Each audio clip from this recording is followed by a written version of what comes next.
এই WhatsApp guys, কি অবস্থা সবার? আশা করি সবাই ভালো আছেন এবং সুস্থ আছেন। সো কথা দিয়েছিলাম যে ভিভো V15 Pro এর ফুল রিভিউ নিয়ে হাজির হয়ে যাব। সো কথা রাখলাম, এন্ড সাথে থাকছে একটু ঝাল মশলা। একে অনেক ক্ষেত্রেই কম্পেয়ার করা হবে OnePlus 6 এর সাথে, যার আনঅফিশিয়াল মূল্য প্রায় সেম। মেইনলি কম্পেয়ার করা হবে ক্যামেরা সাইডকে।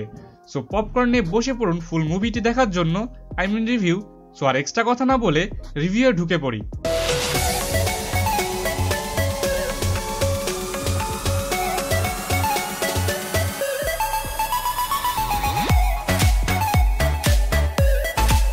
ভিভো V15 Pro নিয়ে আমার ফার্স্ট ইমপ্রেশন ভিডিওতে আমি সব বেসিক ধারণা দিয়ে দিয়েছি। সো এই বিষয়গুলো আর রিপিট করব না এই ভিডিওটিতে। সো যারা এখনো ফার্স্ট ইমপ্রেশন ভিডিওটি দেখেন নাই, দেখে আসতে পারেন।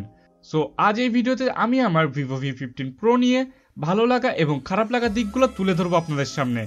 অ্যান্ড OnePlus 6 এর সাথে ক্যামেরা কম্পারিজন তো থাকছেই। সো ভালো লাগার দিকগুলো দিয়ে শুরু করি। এর ডিজাইনটা পুরাই ডোপ, একদম অস্থির লেভেলের, অ্যান্ড অনেকটাই আই ক্যাচি, যে কেউ দেখলেই তাকায় থাকবে just. And under display fingerprint সেন্সরটাও আরেকটা ভালো ফিচার। এটি ভিভো এর 5th gen under display sensor, and it's fast and faster than before, and বলা যায় যে one of the fastest one available right now. And এরপরে ভালো লাগার জিনিসের মধ্যে হলো ডিসপ্লে। কোনো নচ না থাকার কারণে একদম totally full view display experience পাওয়া যায় এতে। And it's kinda looks cool, and এর ডিসপ্লে কোয়ালিটি ছিল যথেষ্ট ভালো।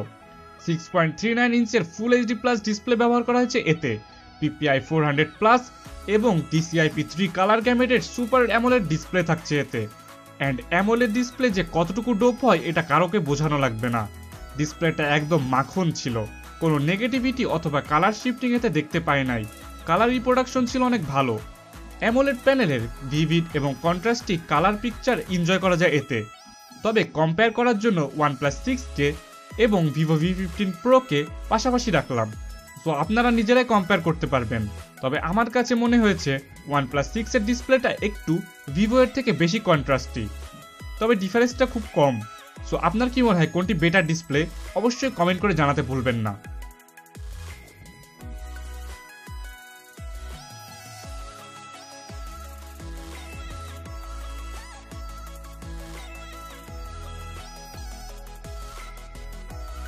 অ্যান্ড এর আরেকটি ভালো বিষয় হলো এতে দুইটা সিম এবং SD কার্ড একসাথে ইউজ করতে পারবেন। সো মাইক্রো SD এর জন্য ডেডিকেটেড স্লট থাকছে। অ্যান্ড এদের প্লেসমেন্টটাও ছিল ইউনিক। সিম ট্রে থাকছে নিচের দিকে এবং মাইক্রো SD কার্ড স্লট থাকছে বডির লেফট সাইডে। এরপরে আসি পারফরমেন্সের ব্যাপারে। V15 Pro-তে ব্যবহার করা হয়েছে স্ন্যাপড্রাগন 675 এর সক, যা 11 ন্যানোমিটার আর্কিটেকচারের একটি প্রসেসর। অ্যান্ড সাথে থাকছে 6GB র্যাম এবং 128GB রোম। এছাড়াও জিপিইউ হিসাবে Adreno 612। এর পারফরমেন্স পুরাই মাখন। সাথে 6GB র্যাম থাকায় সেই লেভেলের মাল্টিটাস্কিং করতে পারবেন উইদাউট এনি ল্যাগ এবং problems. Daily performance was too good also. So what about gaming?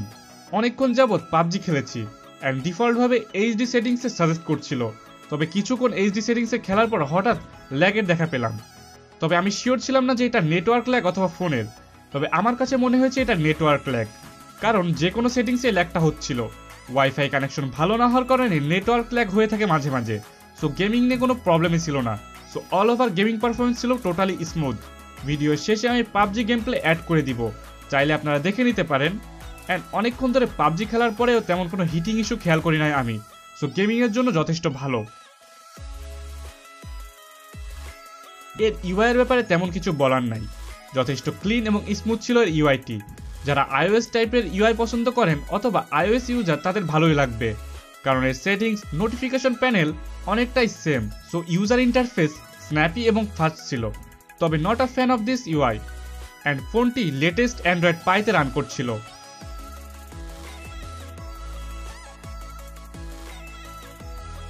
And এর আরও একটি ভালো দিক হলো ক্যামেরা কোয়ালিটি।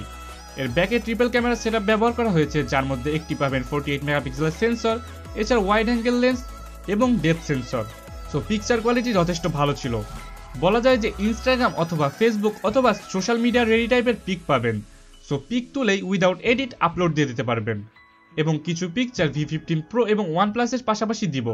সো আমি কিছুই বলবো না, আপনারা জাজ করে কমেন্টে জানাবেন যে কোনটা আপনাদের কাছে বেশি ভালো লেগেছে।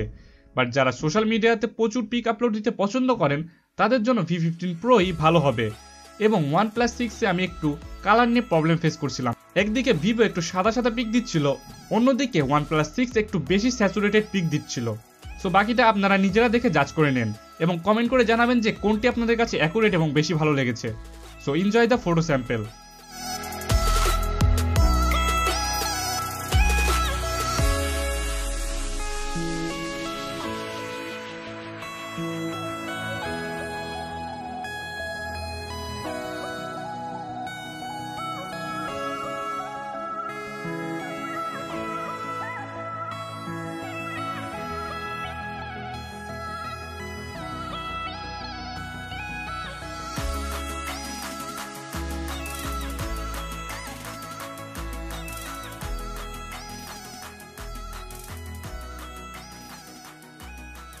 অ্যান্ড এর পাশাপাশি এর ফ্রন্ট ক্যামেরা ছিল যথেষ্ট ভালো।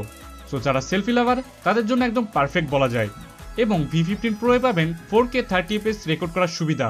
এবং OnePlus 6 এর সাথে কম্পেয়ার করলে দেখা যাবে যে OnePlus 6 এরটা বেশি সুন্দর লাগছিল এবং কালারটাও অ্যাকুরেট ছিল। এবং এর সাথে পাবেন স্লোমো ক্যাপচারের সুবিধা। সো এক কথায় বলা যায় যে Vivo V15 Pro এর ক্যামেরা মাচ আপডেটেড এবং কোয়ালিটিও ভালোই।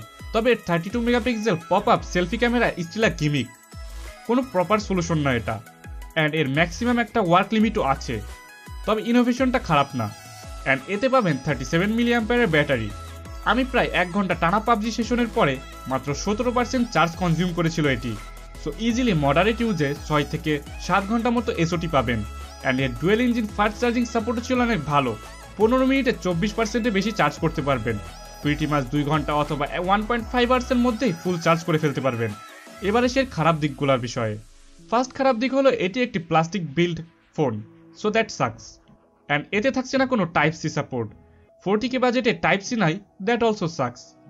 এরপর এর ফেস আনলক বারবার ইউজ করতে গেলে আপনাকে স্ক্রিন অন করে সোয়াইপ করতে হবে, দেন ক্যামেরা পপ আপ করে আপনাকে অ্যাক্সেস দিবে।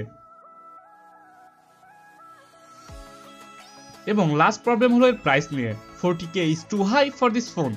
Around 35K was the perfect range for this. But এর মানে এই না যে এটা কোনো খারাপ phone.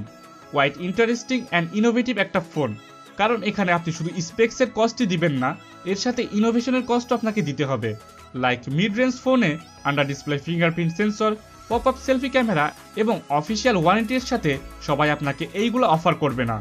So still a good choice in this budget. So আপনি যদি ইনোভেশন লাভার হন অ্যান্ড এই মাস্টারপিসটা কিনতে চান, তবে it will not let you down.